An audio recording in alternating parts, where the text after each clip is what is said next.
বিশ্বযুদ্ধে হুঁশিয়ারি পুতিনের। ট্রাম্পকে শান্তিতে নোবেল পুরস্কার দিতে পাকিস্তানের সুপারিশ। জাতিসংঘে ইসরায়েলকে তুলোধুনো করল পাকিস্তান, চীন, রাশিয়া ও আলজেরিয়া। ফেব্রুয়ারিতে নির্বাচন ধরে ঘর গোছাচ্ছে বিএনপি। এতক্ষণ শুনছিলেন সংবাদ শিরোনাম, এবারে বিস্তারিত।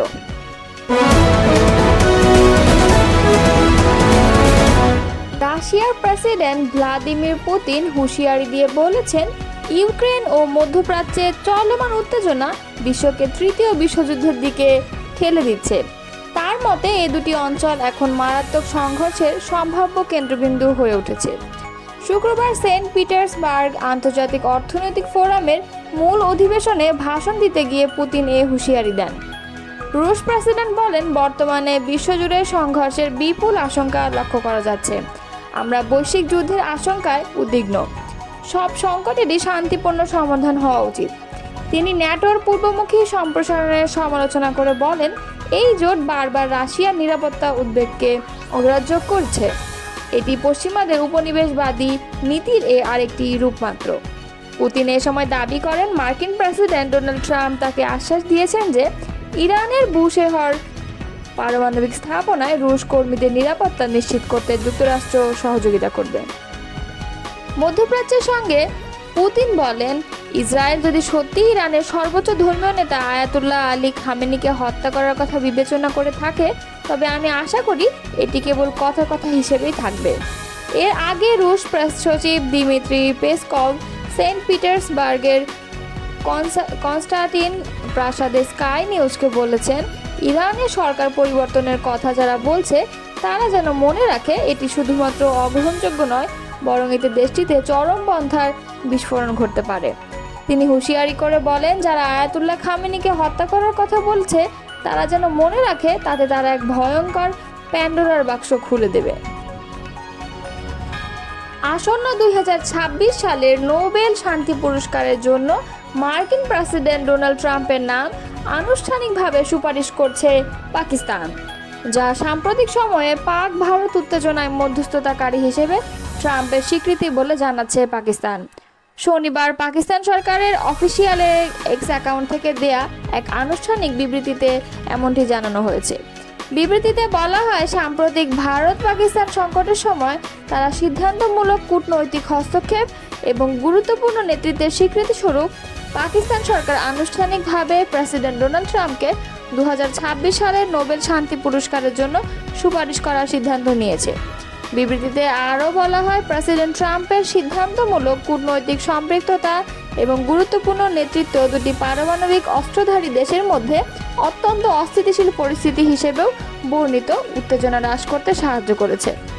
সম্ভাব্যভাবে একটি পূর্ণাঙ্গ যুদ্ধ রোধ করেছে, যা লক্ষ লক্ষ জীবনকে বিপন্ন করতে পারত। বিবৃতিতে আরও বলা হয়, একটি গুরুত্বপূর্ণ মুহূর্তে ইসলামাবাদ এবং নয়াদিল্লি উভয়ের সঙ্গে জড়িত হয়ে প্রেসিডেন্ট ট্রাম্প দুর্দান্ত কৌশলগত দূরদর্শিতা এবং দুর্দান্ত রাষ্ট্রনায়কত্ব প্রদর্শন করেছেন। তার প্রচেষ্টায় যুদ্ধবিরতি কার্যকর হয়, যা একটি বিপর্যয়কর সংঘাত এড়ায়। ভারত পাকিস্তানের যুদ্ধরত পরিস্থিতির শান্তিপূর্ণ সমাধান দেওয়ার ক্ষেত্রে অগ্রণী ভূমিকা রাখায় ট্রাম্পের প্রশংসা করে ইসলামাবাদ বিবৃতিতে জানায়।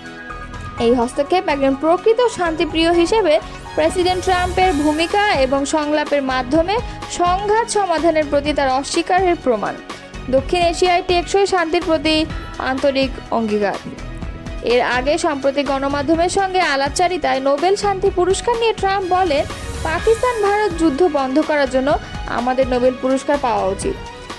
আমরা এটি 4-5 বার পাওয়া উচিত ছিল, অথচ তারা এই পুরস্কার শুধুমাত্র উদারপন্থীদের দেয়, তারা আমাদেরকে এটি দেবে না।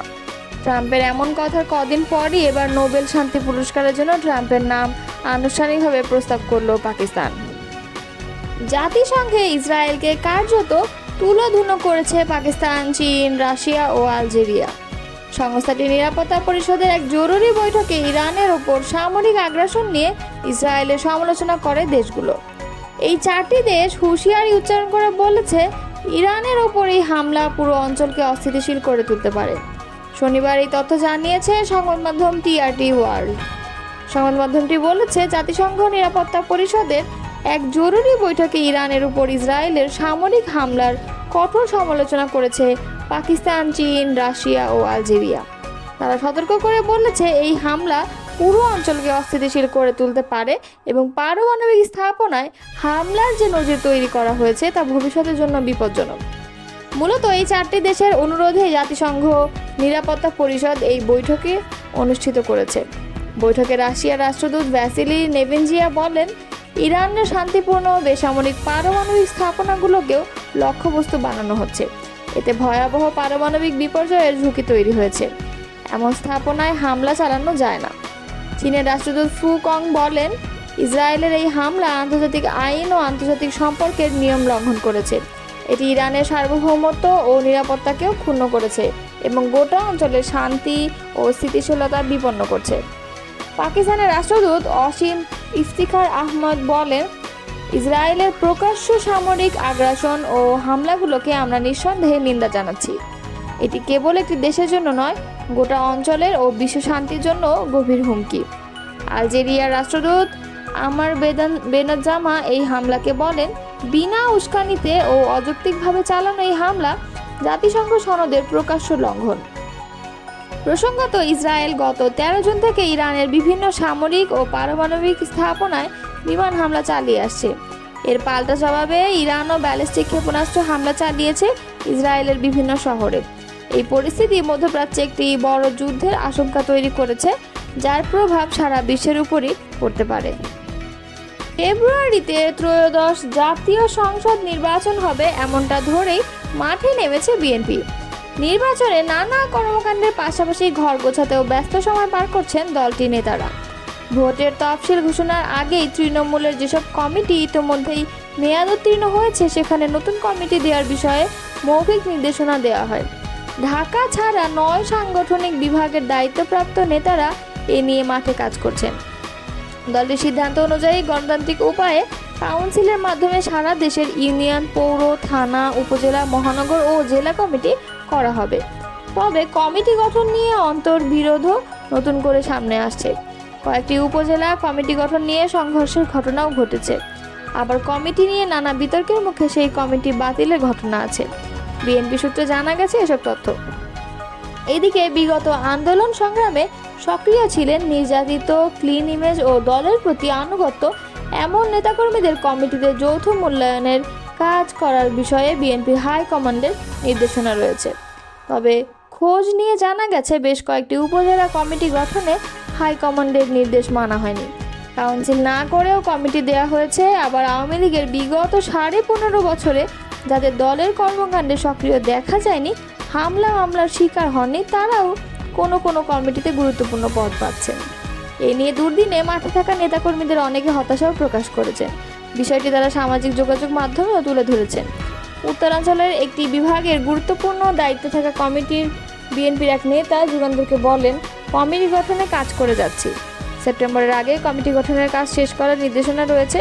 বিএনপি বড় দল, দলে অনেক নেতা আছেন, আবার সবাই দলের নেতৃত্ব দিতে চান, কিন্তু সবাই তো আহ্বায়ক, সদস্য সচিব হবেন না। কেউ বাদ পড়ে গেলেই তাদের অনুসারীরা বিক্ষোভ করতে দেখা যাচ্ছে। যদিও পরে আবার তা সমাধানও করা হচ্ছে।